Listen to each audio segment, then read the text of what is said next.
Hello teachers, learners, and parents. Sir Jeff po, at your service. Alam nyo ba na meron tayong website na tinatawag na DepEd Commons? Ang DepEd Commons ay binuo upang gawing accessible ang pagtuturo at pag-aaral dito sa ating bansa gamit lamang ang inyong mga smart devices gaya ng cellphones, tablets, at computers. Dito ay maaari nating ma-access ang iba't ibang learning materials mula sa Department of Education. Meron itong mga interactive materials, electronic self-learning modules, at instructional video lessons mula sa DepEd TV na tiyak na makatutulong sa pag-aaral ng mga mag-aaral galing ka man sa public o private school. Walang problema dahil welcome ang lahat dito. Para ito sa mga guro, magulang at mga mag-aaral mula sa kinder hanggang grade 12, alternative learning system o ALS, at pati na rin ang special education. At huwag kang mag-alala dahil kahit walang load ay maaari mong ma-access ang mga learning materials. Tama! Libre ito. Ang kailangan mo lamang gawin ay i-on ang iyong data at buksan lamang ang iyong browser at i-type ang commons.deped.gov.ph. Alam na ba ng iyong mga kasamahang guro o mag-aral ang tungkol sa DepEd Commons?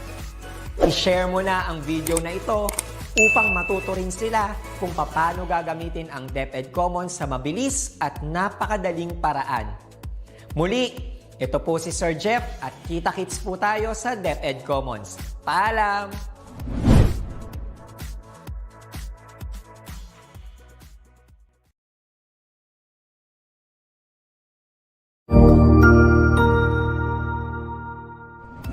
Magandang araw, Sir Wilbur po, at your service. Narito ang ETULay upang gabayan ka sa inyong pag-aaral upang lubos na maunawaan ang iba't ibang paksa o subject. Ang ETULay ay isang free online tutorial class na pinangungunahan ng ICTS Educational Technology Unit sa pamumuno ni Undersecretary Elaine Del B. Pascua. Ang programang ito ay hindi lamang para sa mga bata, kundi ito rin ay magsisilbing gabay sa mga magulang at mga guro kung paano nila ituturo o gagabayan sa bawat asignatura ang kanilang mga anak o mga estudyante. Sa kasalukuyan, ang self-learning module mula sa rehiyon ng Calabarzon at kilala sa tawag na pivot ang ginagamit sa ating ETULay online class. Kaya ano pang hinihintay ninyo? Ihanda na ang inyong mga ballpen o lapis, papel o kwaderno at samahan kaming itulay ang pagkatuto para sa bawat batang Pilipino. Sama-sama tayong magtutulungan para malampasan ang mga hamon sa panahong ito. Halina't matuto kasama ang inyong online tutor sa oras na ito.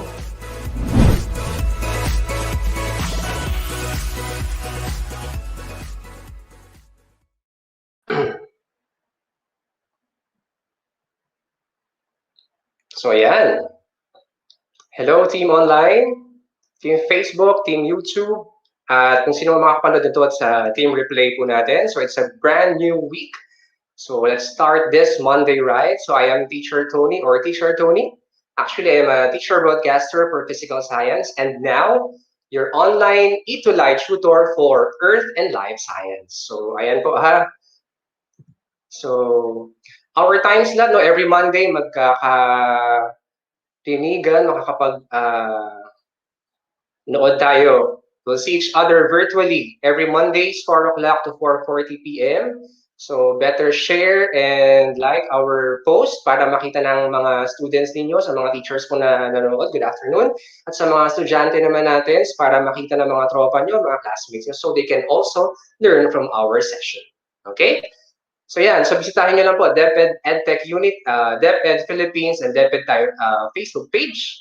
Live din tayo sa YouTube via DepEd Edtech Unit and via DepEd TV official YouTube channel. So my name again is Tutor Tony. Hindi ako sanay, pasensya na. No? So sayang sa teacher.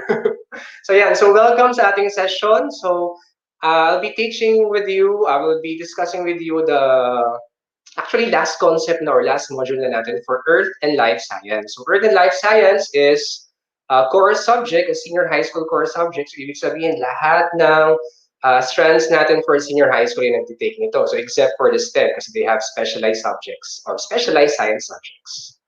Ayan, so As mentioned, sa mga nakakapanood na ng mga tutorial natin via ETULay, we are using actually the module or the pivot module provided by the Region 4A Calabarzon. So for this session, we'll be using Earth and Life Science Quarter 2 Module 30. The title is Interaction and Interdependence. Diba? Ang ganda ng title. So mamaya, sana makapag-interact kayo sa akin. Okay ba yun? Okay, so yun. Are you ready? Tingnan natin yung chat. Ayan.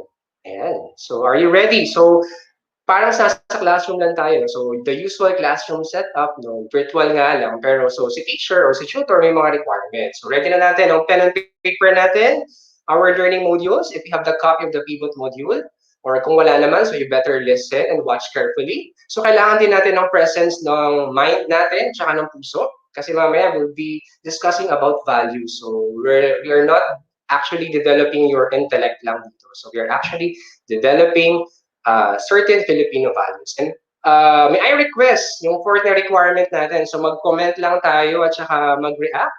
Ayan, so you can mention the name of your school para makapag-shout out, ma-recognize ko kayo later on. Alright? So once again, so it's a Monday, it's a beautiful day. Let's start the week right. So we are now on week number 7. The title is Interaction and Interdependence. So for today, ang target natin ay dalawang MELs. So number 1 is identify the biotic factors and abiotic factors. So basically, narinig nyo na to. I think last yung narinig to no grade 7 kayo. So grade 7 science subject niyo. So we'll just refresh your mind. Ano ba, Sir Tony, yung biotic factors? Ano ba yung mga abiotic factors? And primarily for our discussion, ang pinaka-target natin is number 2. So we have to categorize biotic potential and environmental resistance that affect population growth. So itong dalawang factors na ito nakaka-apekto sa pag-increase or decrease ng population ng isang ecosystem or ng isang place. Ayan. So yan ang target natin for this session. Ayan, so let's get started. So I hope you are comfortably seated na sa inyong mga kinauupuan or baka nasa biyahe ka ngayon. So ingat lang. Yun. So sit back, relax, enjoy, and learn from Sir Tu. Ayan, so I have here the first picture, no? Ayan, so sabi dyan, so very famous naman yung quotation na yan or yung phrase na yan. So, no man is an island. So, we cannot actually survive. So, we cannot survive alone. Kahit ikaw yung pinakamayamang tao sa mundo, you have the money to buy everything, syempre, kailangan mo pa rin ng ibang tao. Or, particularly, ng ibang living organisms para mabuhay ka. Okay? So, yung two words natin, don't forget, interaction and interdependence. So, we interact and we depend on other organisms para tayo maka-survive. Alright? So, interaction and interdependence. Okay, so for today, sa tulad ng sinabi ko kanina, we'll be refreshing your mind about ecological concepts. So, yung first word natin, so take note. So, we have ecology. So, ecology is the branch of biology that deals with the study of the relationships of interaction and interdependence between living things and non-living things. So, tandaan ha, so hindi lang solely living things. So, we are affected, we depend. We are actually, it's an interplay between living things and non-living things. Kaya nga may environment. So, the area wherein living things associate with each other and with their environment is known as the ecosystem. Okay, so maraming klase actually ng ecosystems. Mamaya, refresh natin ang mga brain cells tungkol dyan. Ayan. So for today, I'm actually inviting you to be an ecologist. So mamaya, we'll be using your senses, observe natin, we'll be taking down notes. Mamaya, may mga different activities tayo that we will surely enjoy. So for today, or for right now, in this particular session, imagine mo na ikaw ay isang ecologist. So you are observing the interplay between the living things and non-living things. So basically, nasa environment. Okay? Ecologist. Ayan. So speaking of ecosystem kanina, sige nga, let's check the chat box. What ecosystems can you see in our figure? I can see a lot of, wow, students from Novaliches High School, no? So what are the different ecosystems that you can see? So we have terrestrial ecosystems and marine ecosystems. So I'm encouraging everyone no, na make use of our comment section para at least malaman ko na if you're having difficulty or may question kayo sa discussion natin. So yun. What can you see? So we have aquatic ecosystems, so na mga nasa dagat, nasa oceans, ganyan. Yan, good afternoon sa ating mga viewers. Of course, an ecosystem also exists on deserts. Kahit sobrang init sa umaga at sobrang lamig sa gabi, there are living organisms that can still survive, striving to survive on that particular ecosystem. Tapos sa third grid natin, we also have the African savanna. Ayan. And for our last grid, ang mga happy feet, mga penguins natin, no? So we have the polar region. Ayan, may mga nagko-comment na. So we have desert, grassland, tundra from RTS. Our loyal viewer, Mr. Joseph Conrad Balacalac. Grassland, savanna, ocean, of course, and many others. So these are just some of the ecosystems na nag-exist sa ating napakagandang planet Earth. Alright, are you familiar with this? Anong ecosystem? Sir, may ecosystem kaya dyan? Ano lang naman yun eh. Parang, what is that? Can you name the plant, particular plant na nandyan? Ayan, so we're waiting for your comment. No? Anong plant kaya yan, sir? Are you familiar? O nakakita na ba kayo ng ganyan? Mangrove from J. Zilin Vanessa Urquiza Corneo. So thank you for that. So that's actually a mangrove, or in Filipino, that is bakawan. So actually, sa mga local government units natin from all over the places, pwedeng sa probinsya man yan or sa atin, sa Metro Manila, they're actually providing efforts para ma-sustain yung mga mangroves na yan. Why? Because mangrove ecosystems provide shelter, particularly sa mga aquatic organisms natin. So may mga nabubuhay dyan ng mga worms, may mga snails dyan, may mga fish that can provide food sa ating mga locals. And of course, ayan, so that brings us to our first activity or first task. Ayan, ready na ba kayo? So napakadali lang ito, kayang-kaya nito. Sobrang ano lang to, maning-mani lang to para sa lahat. So list down some living things and non-living things shown in the picture. So a while ago, I flashed a picture of a real mangrove ecosystem. So did you know that there are actually a lot of living organisms living on a mangrove ecosystem? So yan, so good afternoon sa ating mga viewers. Yan, mangrove daw. So can you name some living? Sige, start tayo sa mga living organisms that you can see. So obviously, mangrove is a plant, so it is a living organism. What else can you see? Ayan, so si Miss Jaiseline says, mangroves, the fishes, ayan, the birds, the snails, yan, can you see the snails? They're actually microorganisms then. So do you know the name of this bird? So I think it's a heron. So I can see, or do you see the, yan, type of a crustacean called the hermit crab. Ayan, so may mga fish din tayo. Tapos may mga mollusk din tayo na naka-attach dun sa pinaka-ugat ng ng mga mangroves. So see, so sa isang simpleng lugar na to, no, so nag-interplay or nag-interact ang mga living organisms plus the non-living. So plus, speaking of non-living, ano yung mga non-living factors kaya dito? So of course we have, ayan, so may starfish ba? Ayun, there's also starfish. Ano kayo mga non-living or non-living things here for the abiotic factors? So we have, of course, water. It would not exist naman kapag water, kung walang water, no? So mangroves kasi, they rely on water, on the surfaces of water. Ayan, so water, of course, sunlight. Ayan, so there's a certain temperature din, di ba? High tide, low tide, it will affect the temperature and the activities that are happening in the mangrove ecosystem. Starfish, fish, sand, very good. Sand or soil.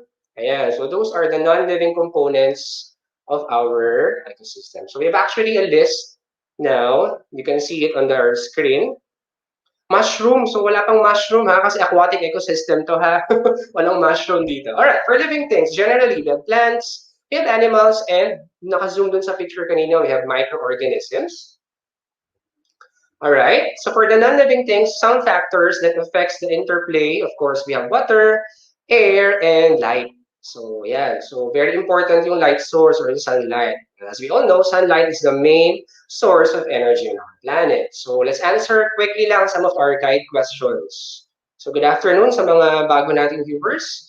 So, first question says, what is the interaction between living things and non-living things? So, bakit may mga, let's go back to the picture. So, may mga birds na nag-decide na mag-visit dyan, particularly mag-thrive or mabuhay dyan. So, they consider that place their habitat. Say, for example, the birds. Bakit kaya may bird dyan? Of course, ang living organisms magsusurvive yan or pupunta yan sa isang habitat kung saan merong food source. Alright, so there's number one factor, may food. Alright? Question number 2, how dependent are we on other organisms and the environment? So tayong tao, say for example, actually when I had my shoot sa Las Piñas, Parañaque, mangrove something, so they are actually preserving the mangroves. So meron dong mga nakakabilib na mga tao, no? So they are actually devoting their time in partnership with DENR. So sila yung napaparami, nakakatuwang makita kasi mahilig kasi ako sa plants. So nakita ko yung mga mangrove seedlings doon. Tapos eventually they will plant that para at least talagang mag-grow yung mga mangroves doon. And eventually mag-boom or mabuhay yung ecosystem. Kasi may part doon sa watershed na yun, medyo polluted na. So at least gumagawa ng efforts tayo mga tao, no? Alright, so how dependent? First would be, of course, isa sa mga primary na kailangan natin, oxygen. So kung walang plants, we don't have oxygen. Right, that's one. So we'll explore more about the dependency of living at saka between living things and then between living and non-living later on sa discussion. Okay? Let's proceed. So for our activity 2, so bibilisan lang natin kasi we have limited time. Although I'm sure you will enjoy this. Ayan. So word hunt. So lahat naman tayo, bata, matanda, teenager, we love looking for or hunting for words. Sige, before ko i-flash yung 10 words na kailangan yung hanapin, what words can you see? Typo, throwback, being student. Ayan, I'm 40 years old, Miss Raquel Abelera. Interact with the non-living things. So what words kaya can you see?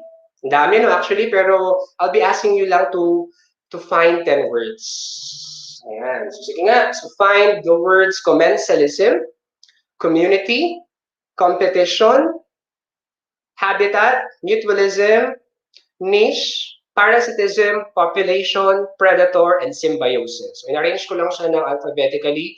I'm sure narinig nyo yan, nare-recall nyo yan. So mamaya, i-identify natin sila isa-isa. Alright, what words can you see? Consumers. Ayan, predator. Alright. Decomposition. Meron mo decomposition. Parang wala. So, pag nag-word hunt tayo, di ba? Paano bang diskarte nyo? Horizontal, muna, tapos vertical, or sometimes diagonal, di ba? So, let's reveal the answers. Ayan. So, for the horizontal part, we have community, population, mutualism, predator, habitat, commensalism, and niche. Okay, tapos meron tayong dalawa sa vertical. We have competition and symbiosis. So on page 5 of your module, if you have the copy of the pivot module, so you were asked to define and identify the words, no? So we have the clue here. So first 2 words, we have community and population. Now, I want you to look at the picture. Ayan. So, nakakalito ko ito minsan nakakalito. Isa sa mga concept na medyo nalilito yung mga estudyante. So, sir, ano bang difference kapag community at saka population? Which one is bigger? So, on a smaller scale, population na mas maliit. Kasi when we define population, look at number 2. A group of organisms of similar species that live in a characterized territory and they form a population. So for this picture, we can say a population of what animals can you see? So we have a population of lions, population of wild pigs. Can you see the vultures? Ayan, yung mga scavengers natin. Ayan, we have a population of vulture, a giraffe. So how I wish I can still see a real giraffe, no? In the future. Kasi nagsarado mga zoos. Ayan. So we also have a population of termites. Ayan, no? Kita niyo yan? Yung parang punso dyan or a hill. And many others. So those is called population. So kapag sinabi naman natin nag-interact sila with each other, so giraffe interacting with other grassland animals like the elephants, like the deer, or interaction like kakainin ng lion. Ano bang pagkain dyan usually sa African savanna ng mga lions? Of course, the deer, the zebra. So that is a form of interaction. And we call that a community na. Okay? So different types of organisms that interact with one another in a given area, they form a community. Okay? So population and then community. Next. Ayan. So we have, okay, birds. All right. So third and fourth word natin is we have a habitat. So kanina na-mention ko na, when we say habitat, that is the place where an organism lives. And a niche naman is the role. Anong role yung ginagampanan ng isang particular organism? O di ba, para sa classroom, ano bang role mo? Mag-aral. May mga president tayo dyan, may mga secretary. But on this particular picture, nakita nyo sa screen, so that is a leaf cutter ant. So nilagay ko yan dyan kasi naisip ko habitat kasi, ano nga ba? You can actually see ants anywhere except for aquatic ecosystems, right? So they thrive kahit saan, kasulok-sulukan, di ba?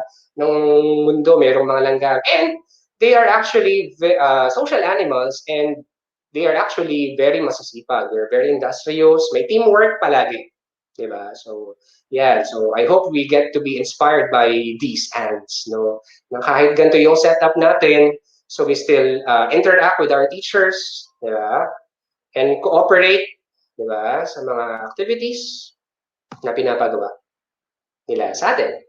Fifth word is called symbiosis. So I want you to focus now on, ayan. So symbiosis is defined as an interaction between two organisms of various species in which at any rate benefits the organism. So dyan papasok yung tatlong klase. So we have mutualism, commensalism, and parasitism. So don't worry, isa-isahin natin yung mga ism-ism na yan.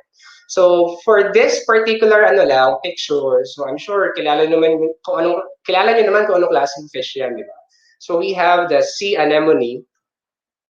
Sino ba yun sa pelikula? Yun, si Nemo. Ayan. So it's the clownfish and the sea anemone. So they are actually interacting. So habitat ng clownfish yung sea anemone, and there's a certain protection na pinoprovide yung mga sea anemone sa ating tawag dito, sa mga clownfish. For the second picture, we have a fungus growing on a tree. Ayan. And the third picture, a parasite. Ayan. So ayaw natin ng ganyan, medyo kadidi.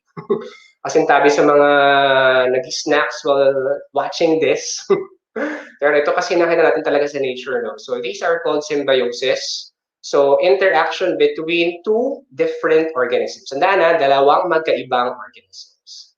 Ayan, so that brings us to the next word, mutualism. So mutualism, ito yung magandang klaseng relationship. Okay? So bigayan. So the organisms benefit from each other. So ang example ni Sir Tony dito is, of course, the insects, the butterflies, and they interact with the flowers, the plants, the flowering plants. So they benefit because, alam naman natin, di ba, the insects, kapag tumadapos sila sa mga flowers to get nectar, they are also providing pollination para makapag-reproduce yung mga plants. And then the plants, in turn, give food and oxygen to the organisms. So, tandaan na, symbiosis. The first type is mutualism. Ito na yung next. We have commensalism and parasitism. So, kanina, mutualism, dalawa, bigayan. So, for commensalism naman, yung isa, parang wala lang. The other organism is not affected at all. Pero yung isa, nagbe-benefit. Okay? So, ang example ni Sir Tony dyan is, ayan. So, we have, mahilig kasi ako sa plants, pasensya na. So, we have ferns or other plants, na tawag sa mga plants na yun, like epiphytes. So, pag sinabi natin epiphytes, they grow on trees or higher, sa mga trunks or sa mga branches ng trees. So, they grow on the trees or that particular plant, pero hindi nila inaapektuhan or at any sense, positive man or negative, wala silang positive or negative na effect dun sa particular organism. So sila lang yung benefit. So one-way lang siya, one-way relationship na isa lang nakikinabang while the other one is unaffected. Next, ito lagi itong in example. Diba? We have the shark. And do you know the name of this fish? Sige nga. Do you know the name of this fish? So we have the remora, no? So remora, ang nagbe-benefit dito, of course, the remora. So tatlong benefits. So free ride. So free ride na sila sa mga sharks. Free food kapag kumakain yung shark, may mga tidbits or may mga tira-tirang food particles, pwede na lang kainin yun. And of course, free protection. So insured sila. Kumbaga, hindi sila pwedeng lapitan na ibang organisms na pwedeng kumain sa kanila. Kasi nga, sino nga ba ang pwedeng, gustong kumain sa shark? Di ba? So, free ride, free protection, tsaka free food. So, saan ka pa, di ba? While the shark is actually unaffected. So, dyan lang siya. Cool lang. Chill lang siya dyan. Alright? And ito yung number 8. We have parasitism. Ito yung ayaw natin na relationship. Kasi, tawag dito, yung isa, negatively affected. Ayan. So, may naapektuhan negatively. So, we have the common examples like the insects, the sucking, blood-sucking insects like mosquitoes. So, we call the organisms the parasites. Diba? And sa second picture naman natin, medyo kadiri nga lang, but they actually exist. So we have what we call the tapeworms. Isa yun sa mga sakit na mga pigs or mga swines natin. So parasites, only one organism benefits while the other one is negatively affected. Okay, so pwedeng maging malnourished yung particular organisms, hindi siya mag-die out eventually, while the other one survives. And kayo, bilang mga estudyante, we don't want you to be, di ba? We don't want you to be parasites. So, syempre, kaya nga nag-aaral tayo para at least in the future, we are ready. We can stand on our own. Okay? So, yun yung mga values na sinasabi ko. So, mag-aaral lang mabuti para at least di ka maging parasite in the future. Hindi ka nakadepende sa iba. Tama ba yun? Agree? Ayun. Next, we have the last two words. So, predation naman. So, familiar na kayo dito. We have the predator and the prey. So, we have here in the picture the fastest land animal. We have the cheetah. Siyempre, ang favorite kayo ng mga cheetah is yung mga deer or yung mga, yan, mga katakbo-takbong deer, mga kawawang deer sa grassland or sa mga sabana. So, I call the cheetah the predator, yung kumakain, and then the prey, of course, is the antelope or the deer. For our 10th word, ayan, so may mga lobo, wolf. Ayan. So, although at first, di ba, if you're familiar sa mga galaw or activities ng mga wolf, ang taktika niyan, teamwork sa pag-hunt ng kanilang prey. Teamwork. Pero minsan, kulang yung nahahunt nila. Ayan, they tend to have competition. Ibig sabihin, nag-lower down or kumakaunti yung mga resources natin. For this particular picture, we have the food source. So, minsan, nagkukulang. Yun. So, depende nga sa population ng mga organisms na nagtatribe sa isang particular ecosystem. Alright. So, shout out po sa mga viewers po natin. So, I hope you are enjoying. So, yung mga words natin ha. Mutualism, commensalism, parasitism, predation, competition. Alright. So, ecosystem, as we have defined earlier, comprise the living and the non-living things. So, sana, no, ganito ka payapa ang mga ecosystem. So, this is actually a portrait lang naman.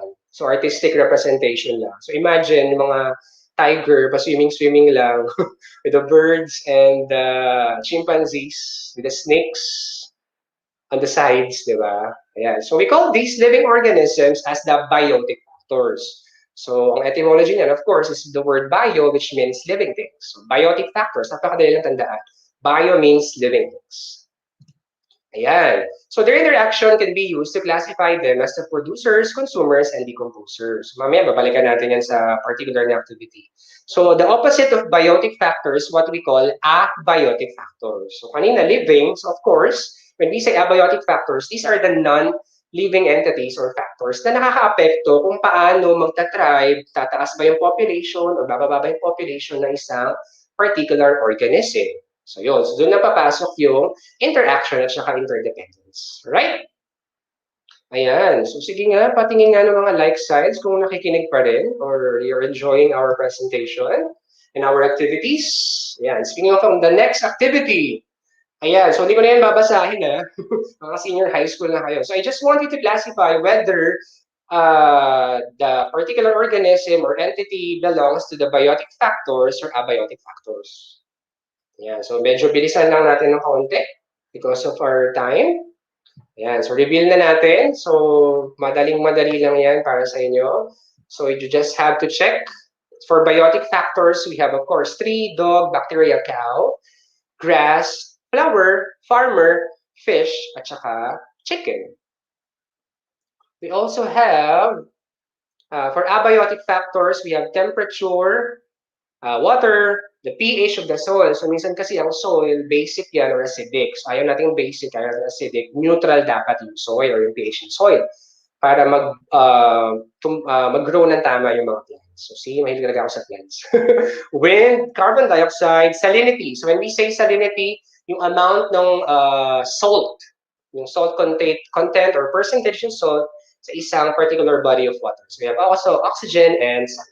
So madaling-madali lang, biotic and abiotic factors. Part of your page 7 activity as well in your module, you were asked to group yung mga biotic factors natin kanina that you can see here. Ayan. So sila ba ay producer, consumer, at saka decomposer. So pag sinabi natin producer, ito yung mga may kakayahang gumawa ng sariling pagkain via photosynthesis. And obviously, they are the plants. Consumers naman, just like us humans, we depend on pwedeng sa animals or sa plants, dun tayo kumukuha ng food. Kapag decomposers naman, these are the organisms na nag-decompose. Okay, they're the natural decomposers sa ating environment. So let's reveal the answers. And of course, producers natin, ayan, the tree, the grass, and the flower. Consumers, the animals, and the human. And for decomposers, we have bacteria. Ayan, so let's now proceed with our main discussion. Ayan, so isa rin sa mga favorite ko, or actually, not so favorite naman. Favorite ng anak ko. Elephants, ayan. So, biotic potential and environmental resistance.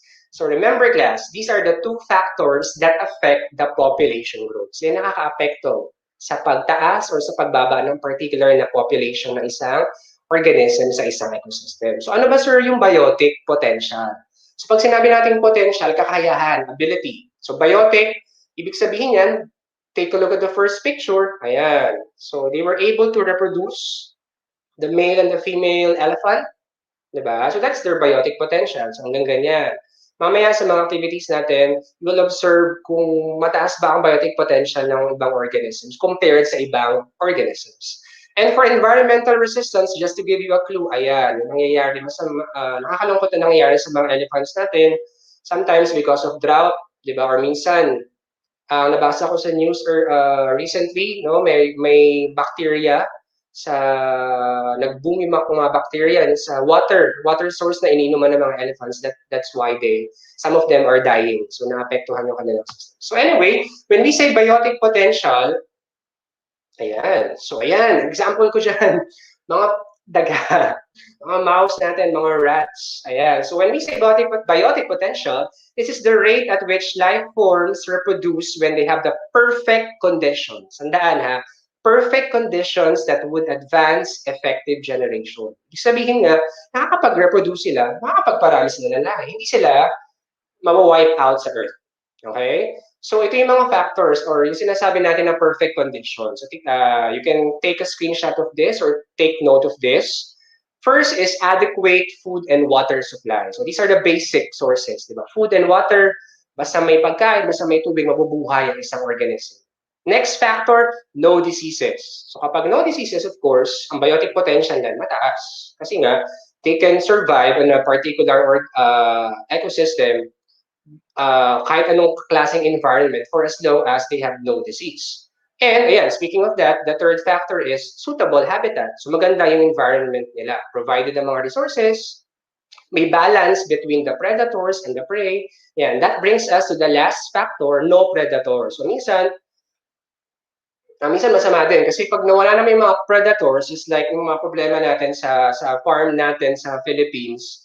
Minsan 'di ba kinahatay or hinahunt yung mga snakes. So when nag-low down or nag-slow down yung population ng mga snakes natin, dumami yung mga rats. Yung mga rats na yan, wala namang habit yan kundi kumain at magparami. Ganun sila kabilis magparami. So yun ang isang mga nagiging disadvantage nga lang. So dapat talaga there's a balance, di ba? Alright, so another trivia. Ayan, so insects. Ayan, so most insects, they can reproduce very quickly within a short period of time. So isa-isang anakan, yung female na insect, dami niyan, hundreds kagad yan. ang pwedeng mag-survive. So, depende pa rin sa environment. Right? And next, my example would be the sea turtle, as you can see in the picture. Ayan. So, I also love sea turtles, no? So, ayan. Ang nakakalungkot lang dito, so the female sea turtles, they will lay eggs. Madami. Kaso, alam nyo ba na isa or dalawa lang dyan ang mabubuhay? So, ganoon ka-drastic yung yung life cycle ng mga sea turtles. Although they lay eggs, mga female eggs, once nakapag-mate yan, nakapag-reproduce yan, annually naman or every other year, nag-lay sila ng eggs. Kaso, di lahat ng sea turtles na yan ay mabubuhay. Yung iba, mag-drown or kakainin na ibang animals in the ocean and all. So let's proceed now. The following factors determine the biotic potential. So tandaan po, screenshot nyo na to or take down nyo na. Numbers of offspring per reproduction. So gaano makadami sa isang anakan. Pangalawa, chances of survival. Magandang klase ba or magandang breed ba yung na-produce from a particular generation? Kaya ba mag-survive? Pangatlo, age of reproduction. So maaga pa lang, nakapag-reproduce na. Advantage yun. Or minsan, hintay pa ng 10 years to 20 years bago makapag-reproduce. It also affects the population.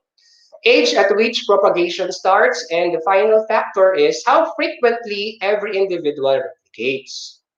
Ayun. So, gaano makadalas? Diba? So, it also affects the growth of the population of a particular organism. Yan. Ayan. So, I just... Pasensya na ulit sa mga nag-snacks dyan. So, naalala ko lang yung commercial, no, dati. So, may commercial kasi dati yung isang brand ng pesticide. So, they made use of graphics, yung ganyan. So, pinapatugtog yung kanta na I will survive, di ba? I will survive, I will survive. Ayan. So, ang mga ipis kasi, isa sa mga mag-wipe out na yung mga living organisms and all. Ang ipis mag-survive. Ganon katindi ang biotic potential ng mga ipis. So siguro doon nakuha yung idea ng yung commercial na I will survive. Pero at the end of the commercial, syempre ipis, insekto, pest yan. Isang spray ng pesticide, patay. So yun. But we don't want to rely naman on pesticides. Diba? So ganun lang, may mga organisms na talaga na mataas ang biotic potential. Specifically yun nga, mga insects. Ayan. And for our next activity, activity 4, so pinapakita lang dito na gaano ba karami mag-reproduce ang isang particular organism. So for us humans, ayan, so we have a viewer from Lanao del Norte. Hello po sa inyo. So we are discussing grade 11 or grade 12 Earth and Life Science po. Ayan, so balik po tayo sa presentation. So we have, ayan, so humans reproduce, ayan, so as you can see, one offspring or yung pinaka-anak. And can you count how many piglets? And so we have 8 and we have 2 kittens. So on your activity 5 of page 9 of your module, so you were asked, how many offspring does each organism have? So nasagot na natin kanina. So 1, 8, and 2. Second question, ito. So medyo trivial lang to, no, Clark? At what age does each organism reproduce? So factor kasi yun, di ba, na-mention natin kanina. So at what age kaya mag-reproduce na isang particular na organism? So for humans, kung na-reach na yung puberty stage or sexually mature na, kaya na mag-produce ng egg cell at saka ng sperm cell, o male or female, they can actually reproduce na. For pigs, as early as 5 months, pwede na yan. So they can feel in estrus na or in heat na sila, pwede na sila makipag-mate and reproduce. For cats naman, di ba, ang daming cats. Kahit iligaw mo, babalik at babalik. And cats kasi, mga matalinong organisms yan, believe me. They are one of the most intelligent animals. Kayang-kayang dumiskarte, kayang-kayang mabuhay. And for as early as 6 months, they can reproduce na. So, ganun din kataas ang biotic potential ng mga cats. So, no wonder, ang dami-daming cats everywhere. So, number 3, what will happen if living things fail to reproduce? Of course, they will become extinct. Diba? And then for number 4, how can a population grow? For as long as nami-meet lahat ng mga factors, beneficial factors, yung sinasabi natin kanina na perfect conditions. Yung kanina, diba? Na-mention natin. Basta na-meet lahat ng perfect conditions, magbo-boom at magbo-boom, mag-grow ang population natin. So how can predators affect the population growth? I actually answered that one earlier. So the number of predators affect the growth of a population. Kapag maraming predators, maging lesser ang prey. So kailangan lang talaga may balance. So bibilisan lang natin ha. So how does disease affect population growth? Ayan. And then the last question, what factors control the increase of population? So, along the discussion kanina, you can actually answer that one. So, nilagay ko lang dyan yung starting statement ninyo. But based on our discussion, kayang-kaya nyo na yung sagutan. Let's now proceed. Kanina, ang first factor natin is biotic potential. So, ito naman yung opposite, environmental resistance. So, these are the factors that can limit. So, nililimitahan yung pag-grow ng isang particular population. So, yeah, let's say for example, ayan, you can see in the picture, we have drought. Diba? So, mas lesser ang plants. Tapos recently, ang nangyari sa Australia, nagkaroon ng bushfire or forest fire, bumaba ang population ng mga koalas. Ayan, so to the rescue ng ating mga ecologists, mga environmentalists para i-shelter sila. And of course, on my third picture, we have the coronavirus, diba, that affects every individuals, including you and me. Yeah, so dinosaurs were also affected. So there's a particular environmental resistance. Nung nagkaroon ng impact yung meteorite, there was a drastic change sa ating environment, sa ating atmosphere. Ang unang namatay dyan, of course, since hindi na nakakapasok or nakapag-penetrate yung sunlight sa Earth, namatay yung mga producers, yung mga plants natin. Kasi yung mga kumakain sa producers, they're eventually, they get sick, they die eventually. Ayan, so it's a chain reaction. So namatay na rin yung ibang animals and all, hanggang sa mag-extinct na yung ibang animals. Although, some of them survive. For our, real-life scenario, ayan, so meron tayong food supply, food scarcity, di ba? Tsaka water shortage. Recently, yung last quarter ng taon, we experienced water shortage kasi nga, tagtuyot, El Nino, di ba? So yung mga dams natin natuyot and all, and we are all affected. Sa animals naman, recently, hanggang sa ngayon, naramdam natin yung effect ng African swine flu. And sa mga plants, ayan, plants can also be affected by certain diseases. And of course, ayan, so on this particular comic strips or illustration, nakulong tayo, kumbaga parang na-box tayo ng coronavirus. But still, di ba, sabi nga natin, Pilipino tayo, coronavirus lang yan. We still have to make ways or find ways para makapag-survive. Just like what we're doing right now. No? So that's part of your survival instinct na makapag-survive, mairaos yung school year na to. Di ba? So tama yung ginagawa mo, tuloy mo. And for our last word, I think, so we have carrying capacity. Ayan. So as you can see, ayan po, no? So meron tayong dalawang bowl or fish bowl. Ayan, so on the first picture, na-reach niya na yung carrying capacity niya. May tinatawag na tayo na overshoot. Ibig sabihin, hindi na kayang i-sustain ng fishbowl na to yung sobrang daming population ng mga goldfishes. Compared sa ating fishbowl na nasa right side, ayan, nakakangiti pa yung dalawang goldfish while the other one is nag-worry sa nangyayari sa kabilang fishbowl. Ayan, so that's what we call carrying capacity. Okay, carrying capacity. Carry pa ba ng particular population or carry pa ba ng particular ecosystem na i-handle or i-capacitate yung mga organisms, kaya pa bang mabuhay in that particular place, provided yung mga perfect na tinatawag natin ng mga conditions kanina. Food supply, water supply, and all. Ayan, so basically, biotic potential of organisms makes the population increase. Pataas. Kapag mataas ang biotic potential or tendency, tataas ang population. On the opposite, environmental resistance limits the population on growing relentlessly. So negative. Positive, biotic potential, tataas. Environmental resistance naman, negative. So bababa ang population. For the last activity, ayan. So we have, sabihin nyo lang kung biotic potential or environmental resistance. So number one, obviously that is, you can comment down your answers sa ating live stream. So number one is biotic. So nakakapag-reproduce. Ito, for number two naman, there's predation. So environmental resistance. So nalilimit yung population natin. Number three natin, ayan. So because of certain factors, drought, perong limited ang food source ng kawawang carabao na to or ng cattle na ito. So that is an environmental resistance.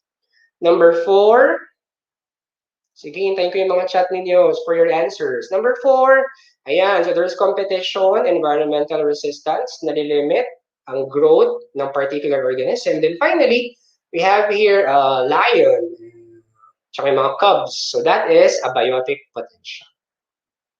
For the last activity, ayan. So parang ganun lang basically din, no? So kayang-kaya nyo lang sagutan ang ating page 11 ng inyong activity. Very easy. You were just asked to list down what are the abiotic factors in the illustration. Pangalawa is, what are the biotic factors in the illustration? And then, finally, ito yung kung kayang-kaya nyo lang sagutan. Sige nga, identify the environmental resistance that may affect the population and the ecosystem. So, yan dyan yung food supply, temperature, and all. Lahat na ng factors na nag-interplay happening on a particular ecosystem. Ayan. So, medyo overtime na pala tayo. Ayan, so screenshot nyo nga to. So I'm requesting everyone to make a screenshot of this kung kaya ng device ninyo, or take down nyo lang yung notes for this. So why do you think, ayan, so during the 1900s, there were 1.6 billion lang sa Earth. Ngayon, according to worldometers.com, meron tayong 7.8 billion. So ganun na kadami ang population. So sa tingin niyo, ayan, carry pa ba ng planet Earth natin with the given resources? Kaya pa ba i-provide yung perfect condition? So ang tanong ko dyan is, you can send the answers sa akin. Sige, pwede nyo i-PM. i-PM sa aking Facebook Messenger. So why do you think the population continues to grow? Is there a limit? So nalilimit ba yung population ng tao? And paano siya nakaka-apekto? Diba? Sa ating buong ecosystem. Kasi yung Earth natin is a huge ecosystem. Okay? So screenshot, send to me your answers. Para next week, ma-shoutout ko kayo. So thank you sa mga nag-respond sa atin. We have a lot of viewers. Thank you very much. I hope you learned from our short but very meaningful discussion about interdependence and interaction. Okay? So if you have any more questions, you can send me a PM. Ayan. So yun ang Facebook account ko. Antonio.maipa, and you can also visit my YouTube channel, Mr. Voice Educator PH. Yeah, so kita-kits ulit next week. This is Teacher Tony saying bye, ingat lagi. I hope you enjoyed and learned. Thank you very much.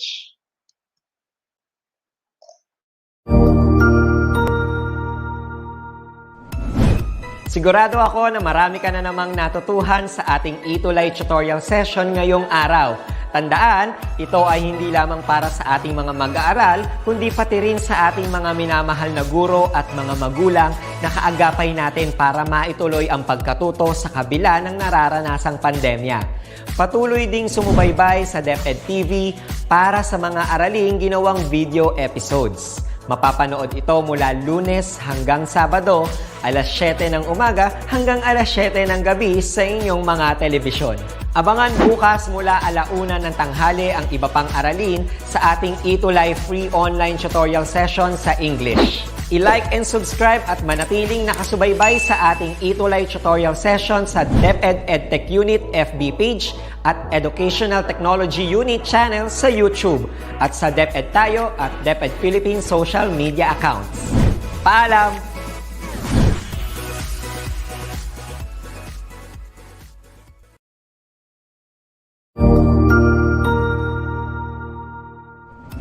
Magandang araw, Sir Wilbur po, at your service. Narito ang ETULay upang gabayan ka sa inyong pag-aaral upang lubos na maunawaan ang iba't ibang paksa o subject.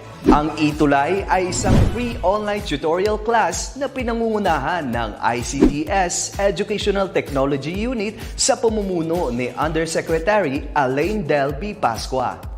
Ang programang ito ay hindi lamang para sa mga bata, kundi ito rin ay magsisilbing gabay sa mga magulang at mga guro kung paano nila ituturo o gagabayan sa bawat asignatura ang kanilang mga anak o mga estudyante. Sa kasalukuyan, ang self-learning module mula sa rehiyon ng Calabarzon at kilala sa tawag na Pivot ang ginagamit sa ating ETULay online class. Kaya ano pang hinihintay ninyo? Ihanda na ang inyong mga ballpen o lapis, papel o kwaderno at samahan kaming itulay ang pagkatuto para sa bawat batang Pilipino. Sama-sama tayong magtutulungan para malampasan ang mga hamon sa panahong ito. Halina't matuto kasama ang inyong online tutor sa oras na ito.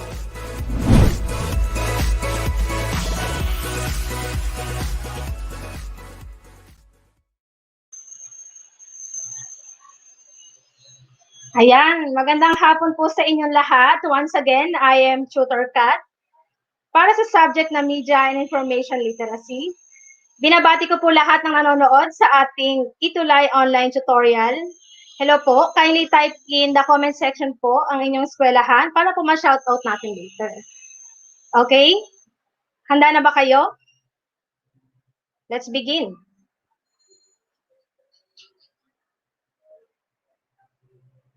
Ayan. I-share niyo na ang ating live sa mga kakilala niyo mga senior high school student na may subject na MI. Okay? So,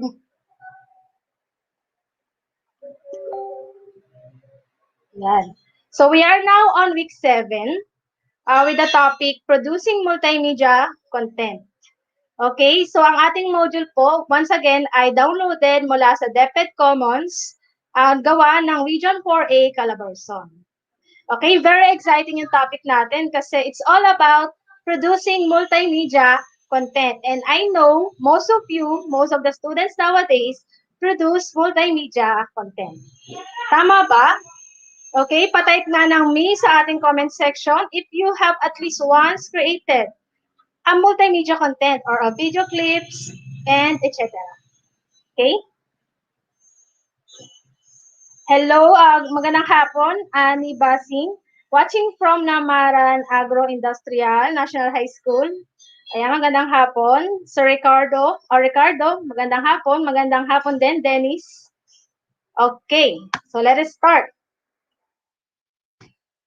So ano nga bang ating MELC for today? Most Essential Learning Competency. Okay, so today we're going to analyze how the different dimensions are formally and informally produced, organized, and disseminated. Ayan. Ayan, nakapag-try daw gumawa ng isang multimedia content si Dennis. Ayan.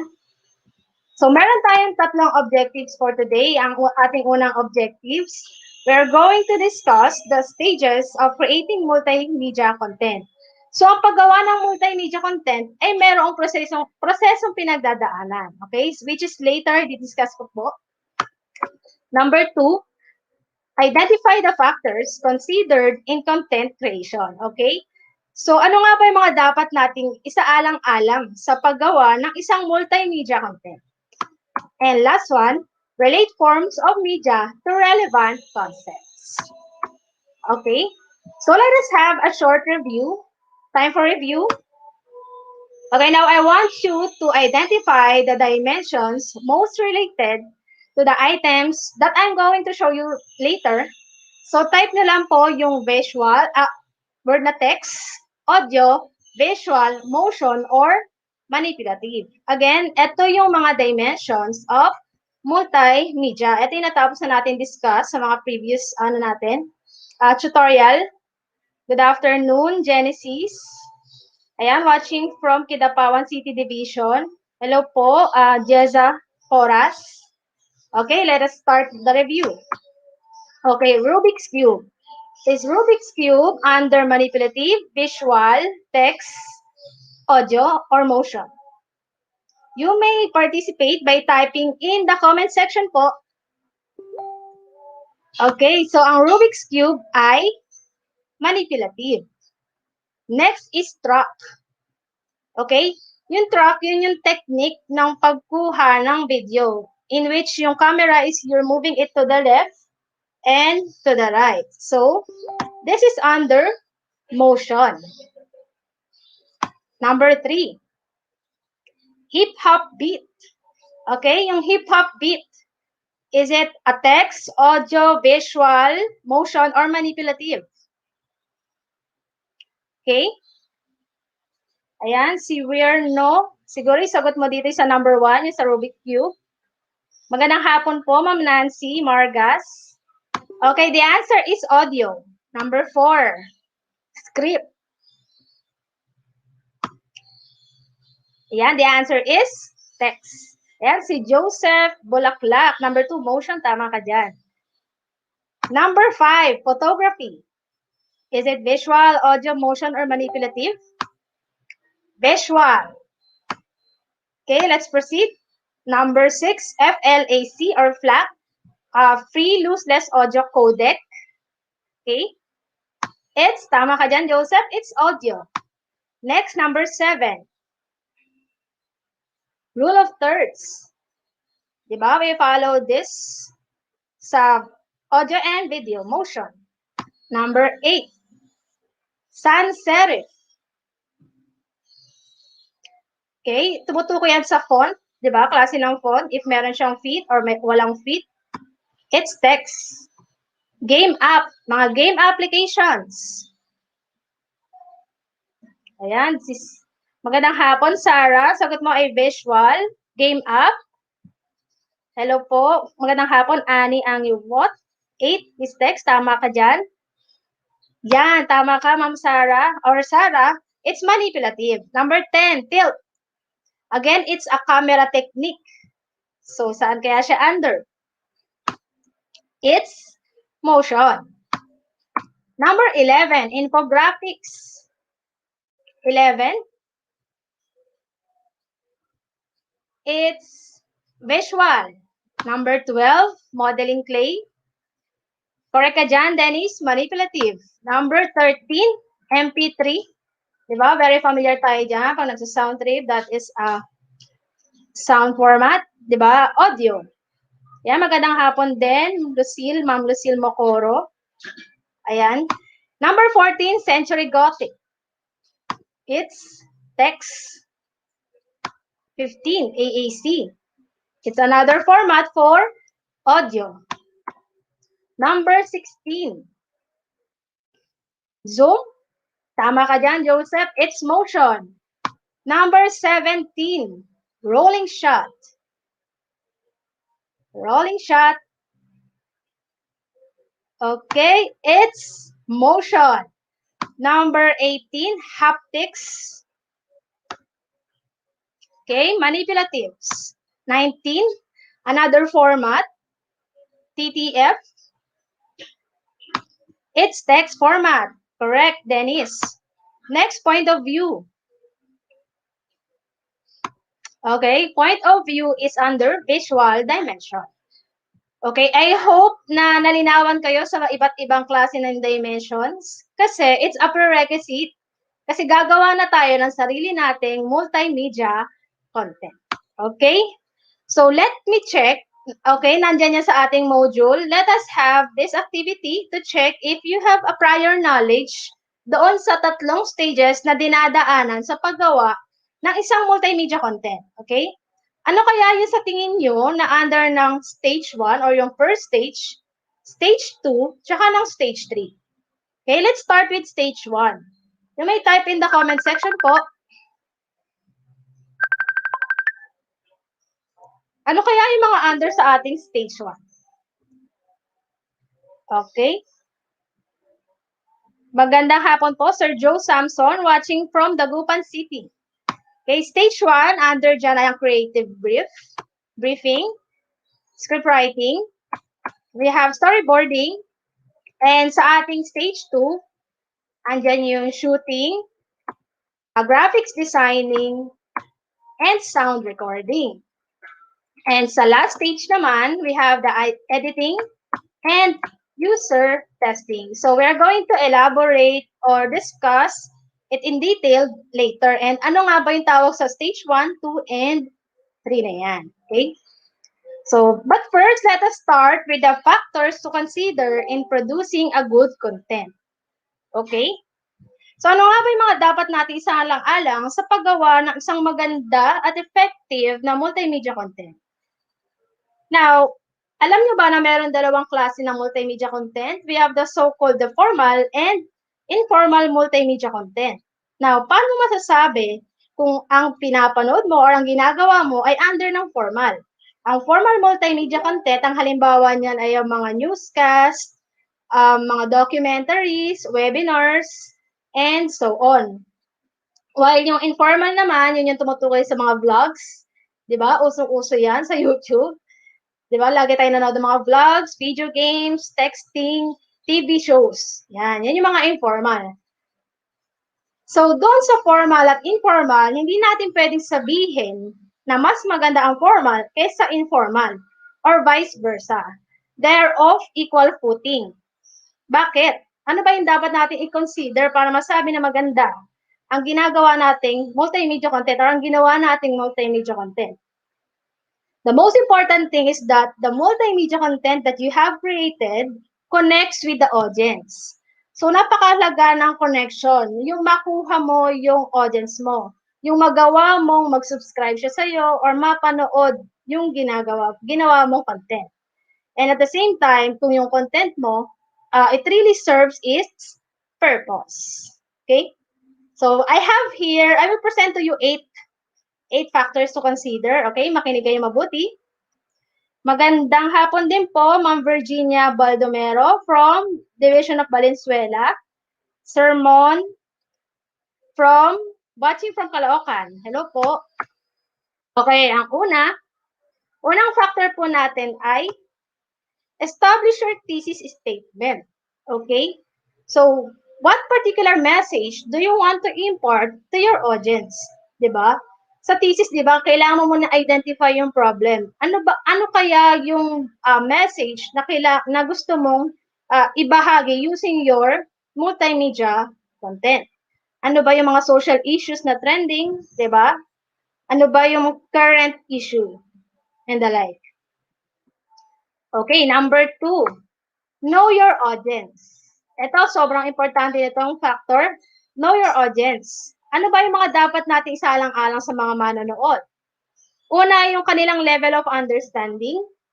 Hindi natin pwedeng ibigay or i-present yung content na ginawa natin. For example, gumawa ka ng tutorial for a specific skill for teenagers. Halimbawa, tinuro mo sila paano gumawa ng origami. Ngayon, ipe-present mo yon sa mga preschoolers paano gumawa ng origami. Pwede mo ba siyang gamitin sa kanila?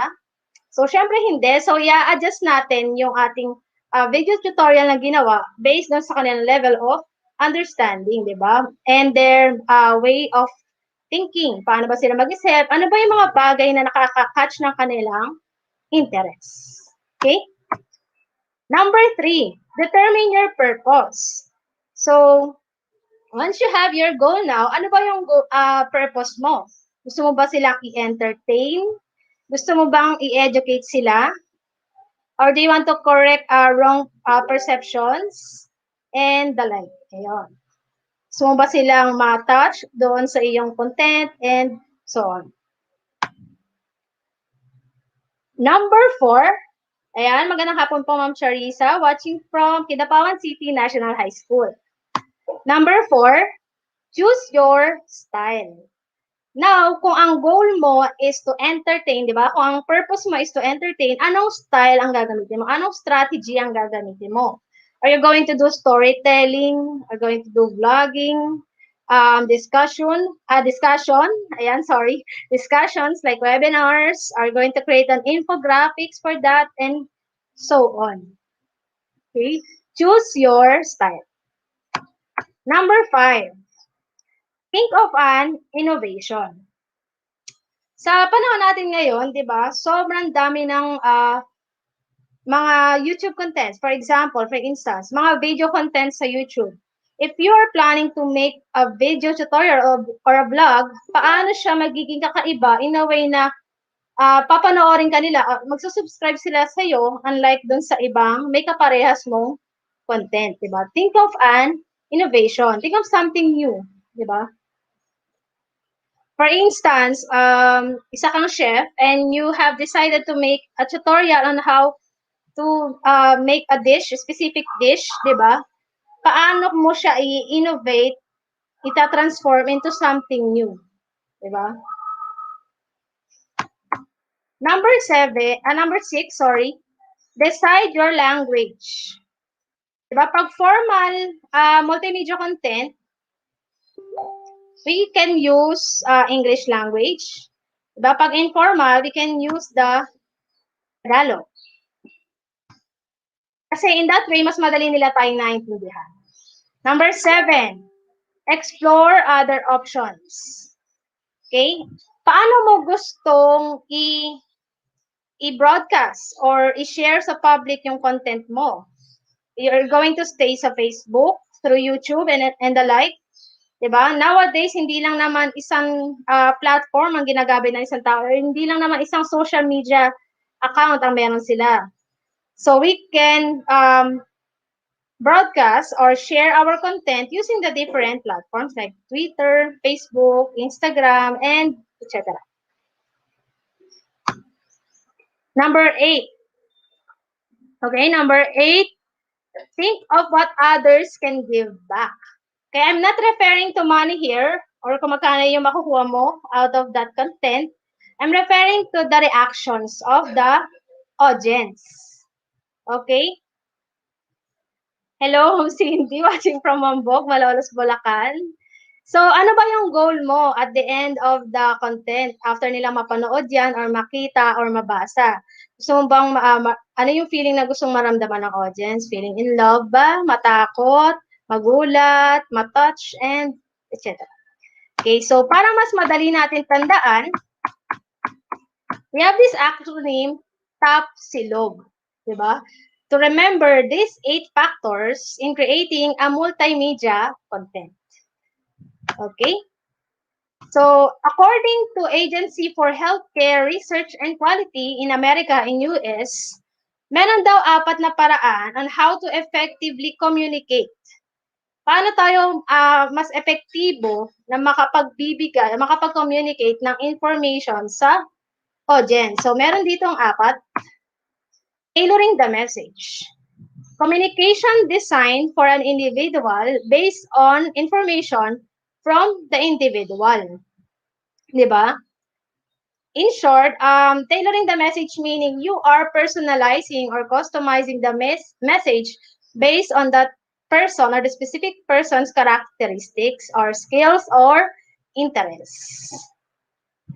Okay, next is targeting the message to audience segments.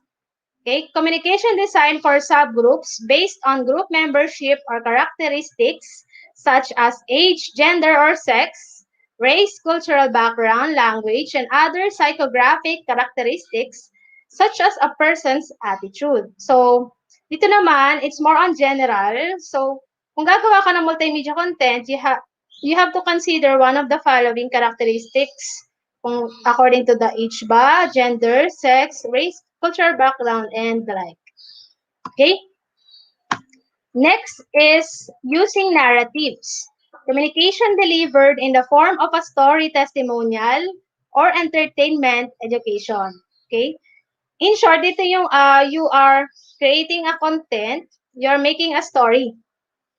Diba? You're using testimonials, diba? Para mas madaling maintindihan ng audience yung message mo. This one is very evident sa mga TV commercials, diba? Like, ang usual na nakikita ko dito is yung mga brand ng toothpaste, diba? They are always presenting testimonials na after nila magamit yung brand na yon is pumuti talaga yung teeth nila and they are presenting statistics. Diba? Another example is yung sa mga fast food chain. Diba? Gumagawa sila ng storyline inside that specific restaurant para matandaan ng audience yung location tsaka yung meaning ng story na inilabas nila to promote their product. Yan. Next is framing the message. Communication that conveys the same messages in alternate ways, what is gained or lost by taking an action or making a choice. Now, based on this example, diba, which health messages work? So, experts prefer negative ones, but the public follows positive message. I agree with this, diba? Especially sa mga classroom rules. Pag set natin ang classroom rules, mas okay yung positive framing kesa negative framing. Okay, ang example dito is do not eat candy, you'll get fat. Yun yung negative framing. While yung positive framing is eat fruit and be slim. So, the expert suggests to always use positive message kasi yung audience, yun yung usual na pinapollow, unlike the negative ones. Hello po, magandang hapon po, Ma'am Bituin de la Peña from Central School, Kahil South District. Yeah. So let us now proceed with the stages of production in multimedia. Yan yung tinutukoy ko kanina na stage 1, stage 2, and stage 3.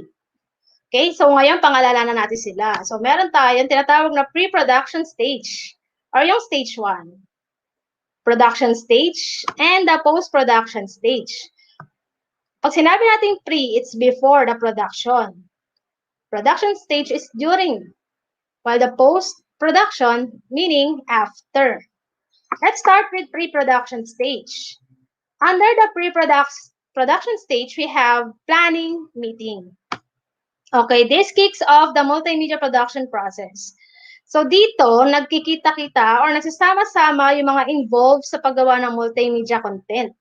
And dito nagkakaroon na ng tasking, sino yung assigned dito, sino yung cameraman, sino yung magde-direct, sino yung editor, and etc. Next stage under pre-production is the creative brief and script writing. This may be used for any type of project and may serve as a blueprint for all creative content projects needed. Okay? So, yung script writing, ito yung pinakamahalaga sa lahat kasi ito yung pinaka-backbone ng ating multimedia content. So, pag hindi maganda yung script, hindi rin magiging maganda yung production. Next is, last stage under pre-production stage is the storyboarding to tie the elements together. It's a visual representation of a film sequence and breaks down the action into individual panels. It sketches out how a video sequence will unfold. Now, meron ka ng script. Ang next na dapat mong gawin ay ang paggawa ng isang storyboard.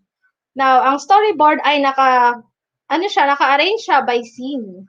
As you can see dito nilalagay lahat ng details, saan ba dapat nakaposition yung camera, sino yung mga involved, dito yung mga characters involved, ano yung mga design na dapat na makita, and etc. Okay? So, ano ang kahalagaan ng storyboard? In this manner kasi, nadi-divide mo na kung ilang mga video clips or scenes yung dapat na i-shoot. Next is the production stage. Production and designing the visual aspect. So, dito na pumapasok lahat. Staff creating graphics, shoot photo stills or videos, record sound, collect all necessary images. Design is always done with an eye towards the audience.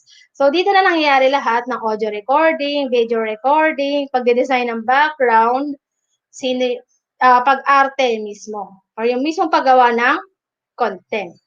Okay? Ito yung pinakamahabang process sa isang production. Next and last stage is the post-production stage. So, dito na pumapasok yung tinatawag na review and edit. This is also called the post-production stage and it is the most complex of the multimedia development process. So, bakit siya tinawag na complex? Kasi dito na tayo magdudugtong-dugtong ng iba't ibang media dimensions like video clips, di ba? Sound effects, audio, and etc. Kung ano pa yung mga kailangan na makita doon sa final output or final content. And the last one is user testing, or also known as the pilot testing. In here, the test members of the audience use the multimedia piece while the team members observe.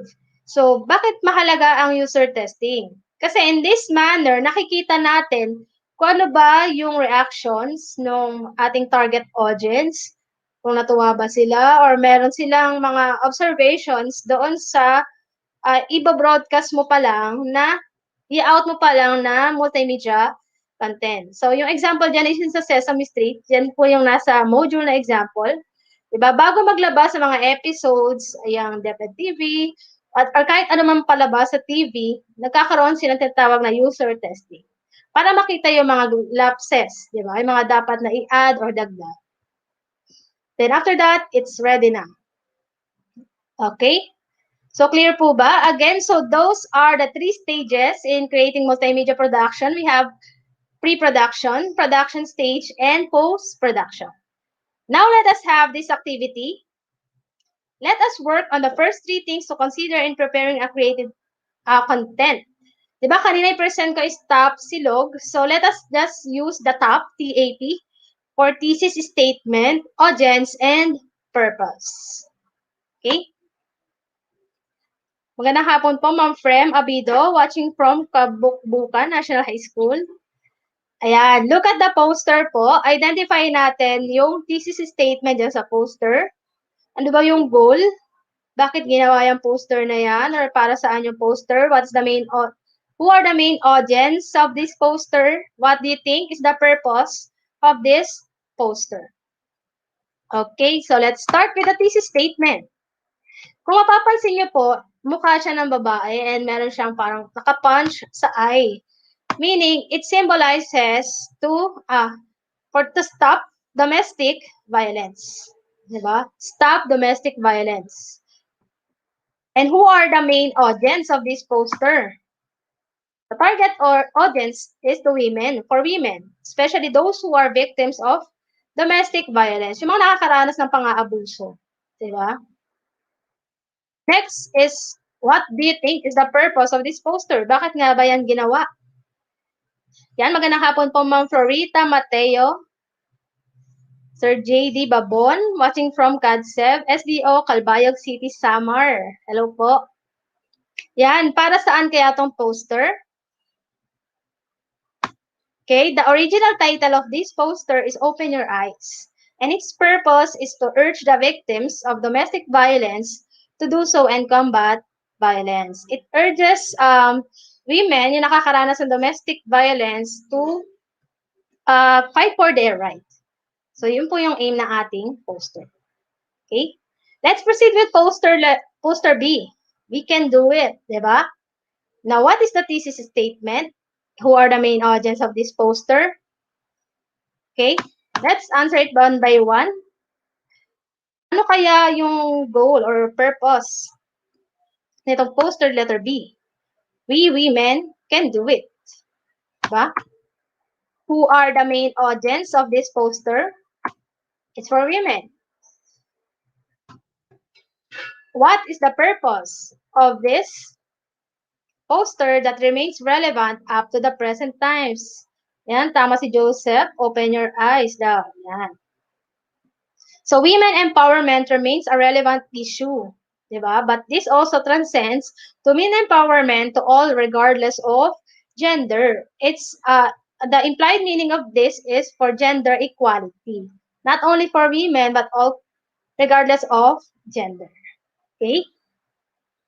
So, let us now, for your assignment activity, kindly watch this 1-minute video. It's a 2014 National Council for Children's Television, NCCT Cine Pambata Film Festival awardee for Best Story and Best 1-minute Video. Ang title nito ay Robot ang Tatay Ko, and read its narrative under each frame, then answer the questions that follow. Okay, sa inyong module po sa week 7, naka-screenshots lang po yan, pero today I'm going to show you the actual video. It's a 1-minute video na meron na siyang story. So, let us watch.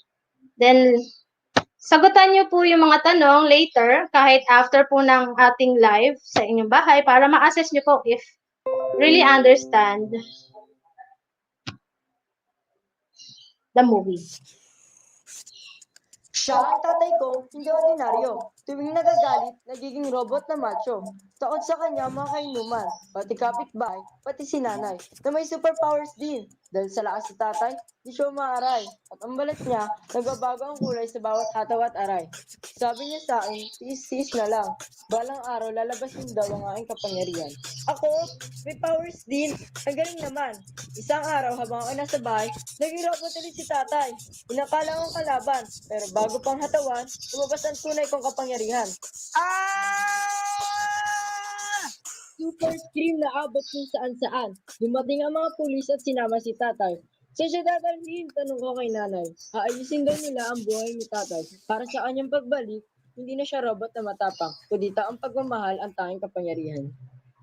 Okay, di ba? Napakaganda ng movie na yan. Kaya siya, short Kaya siya na-award as Best Story and Best 1-minute video. Robot ang tatay ko. So you may answer the following question. It's already in your module.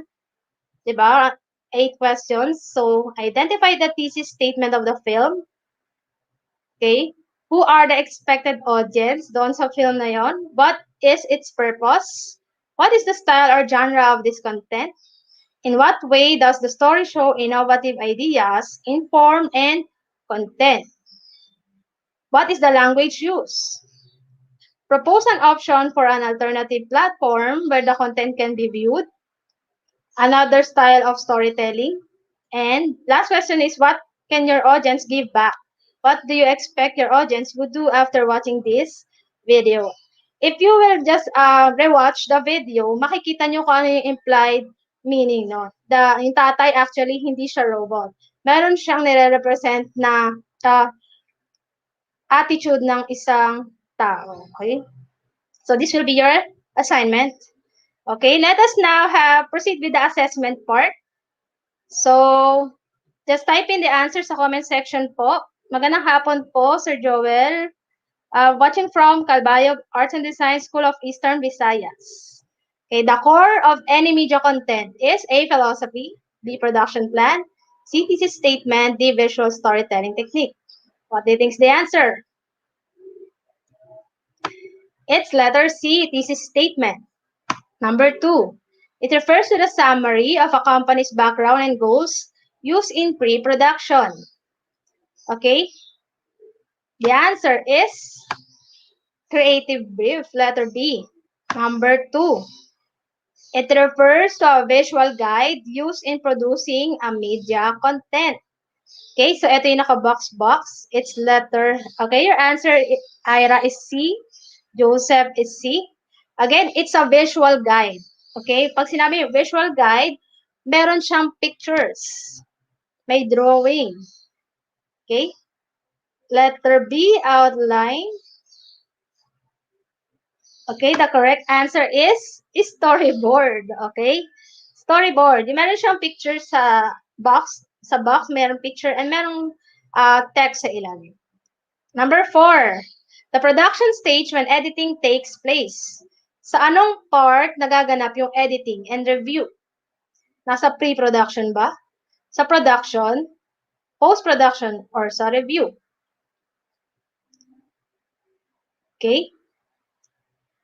Letter D, Ma'am Florita. Letter B, editing. Meaning you already have the videos, the raw files, di ba?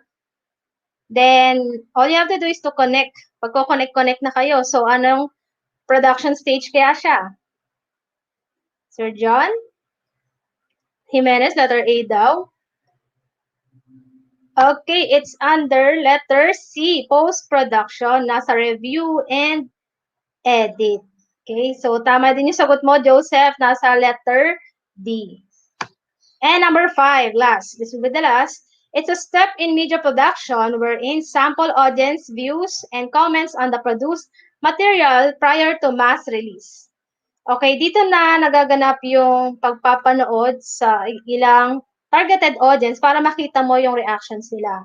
Or manote mo kung ano yung mga lapses nung ginawa mong multimedia content. Okay? Letter A, critiquing ang sagot ni Sir John.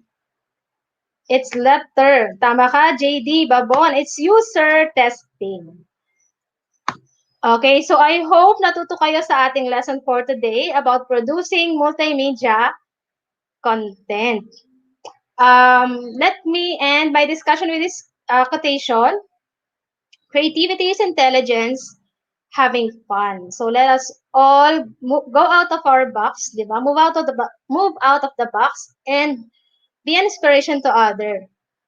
Yan, according to Albert Einstein. Thank you and see you once again next week. Again, ang ating time slot po ay 4:40 p.m. to 5:20 p.m. every Monday. So, I am your tutor, Kat, and magandang hapon po sa inyo lahat. See you again next week. God bless.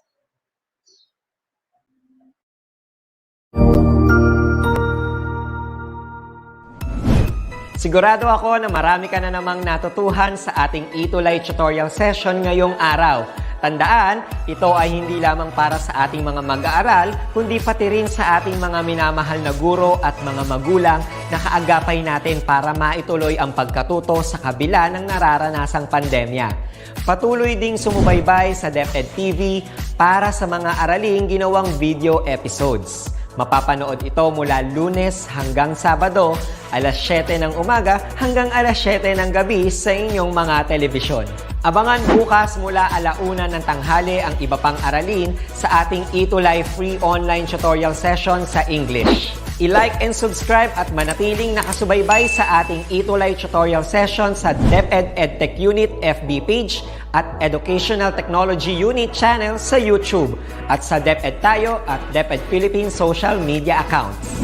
Paalam!